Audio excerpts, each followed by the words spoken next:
Sun in the third house, identity and communication. Welcome to Sun in the third house in synastry. In this overlay, we explore what happens when one person's sun, their core identity, vitality, sense of self, and life force, falls into another person's third house, the house of communication, thought, language, the immediate environment, and the workings of the everyday mind. Where the second house governs what we are built upon, the third house governs how we process and transmit what we know. It is the territory of words, ideas, short journeys, siblings, and the particular quality of curiosity that drives a person toward gathering and exchanging information. When someone's sun lands here, it illuminates not just what the house person thinks, but how they think, and that is a more intimate intrusion than it may initially appear. The sun person brings their identity, their presence, and their essential orientation to life directly into the space where the house person conducts their inner and outer conversation with the world. They arrive, in a sense, into the house person's mind. And the mind, like the second house's sense of worth, is not always prepared for company.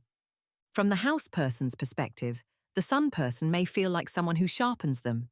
There is often a quality of mental stimulation in this connection that is difficult to replicate elsewhere. The sun person may not be the more intellectually experienced of the two, but their presence seems to animate the house person's thinking in a particular way, drawing out ideas, encouraging expression, and making the act of communication feel more purposeful and more alive. The house person may find themselves saying things they have not quite managed to say before, or thinking through things they have circled around for years, simply because the sun person's attention creates the right conditions for articulation. This can be a quietly profound gift. Many people carry third house material that has never fully been heard, half-formed ideas they have not known how to express, or ways of processing the world that have felt idiosyncratic or difficult to share. The sun person's presence may begin to create a space in which those things can surface without self-consciousness. Not because the sun person does anything deliberate, but because the quality of their attention is, for this house person, inherently encouraging. The reverse is also true. The third house is associated not only with expression, but with the particular vulnerability of being heard and understood, or not. If the house person has developed habits of self-editing or carries old wounds around intelligence, eloquence, or being taken seriously, the sun person's arrival into this territory may activate those sensitivities. The sun's light reaches into the third house and illuminates what is already there, including what has been carefully kept in the margins. From the sun person's perspective, there is often a natural inclination toward conversation with this person. They may find the house person easy to talk to in a way that is not fully explainable, a quality of resonance in the exchange that makes them want to keep talking, keep exploring, keep circling back. Their identity, in the context of this relationship, begins to express itself through language. They discover things about themselves in the act of speaking to this person that they might not have accessed in other contexts. This can create a dynamic in which the sun person begins to rely on the relationship for a particular kind of self-expression. The house person becomes, in a sense, their most receptive audience. And an audience that genuinely receives you is, for the sun, a deeply orienting kind of support. The risk is a subtle one. The sun person may begin to perform, consciously or not, rather than simply speak. When connection becomes associated with being interesting or articulate, the relationship starts to carry a pressure that was not originally there. The quality of daily contact becomes significant in this overlay. The third house governs the texture of ordinary life, the small exchanges, the errand running, the conversations that are not about anything in particular and yet constitute the connective tissue of a life lived in proximity to another person. The sun person tends to make these ordinary moments feel more vivid.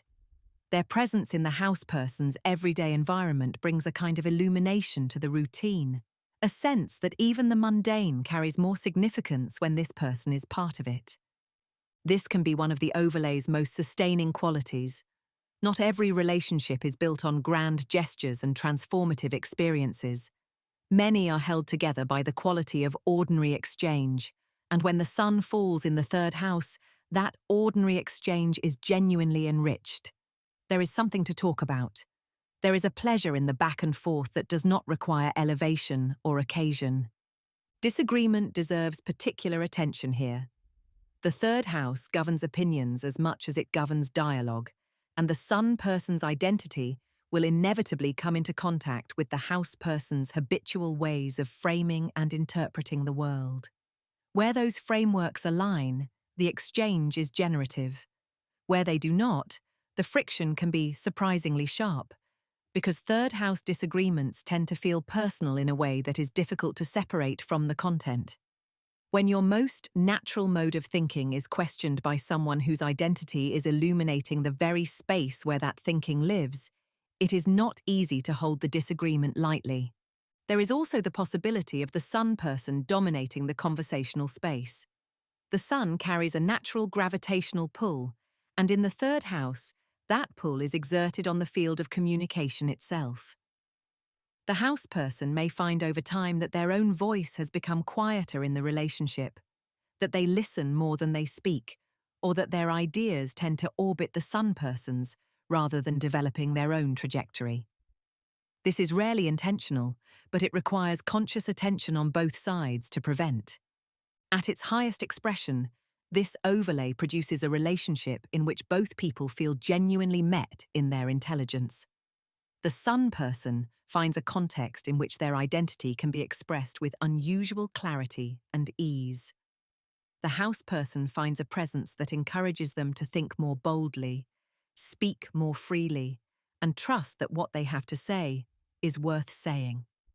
The communication between them is not just functional, but genuinely alive, curious, generative, and capable of surprising both people over time. When this works well, there is a sense that thinking in this person's company is different from thinking alone, and better for it. The house person becomes more articulate. The sun person becomes more aware of what they actually believe. The relationship, at its core, is an ongoing and mutual act of clarification. Intrinsically, sun in the third house in synastry is about what we find to say to each other and what we discover about ourselves in the saying of it. This was Sun in the third house in synastry overlays. Thank you for listening. Next, Sun in the fourth house.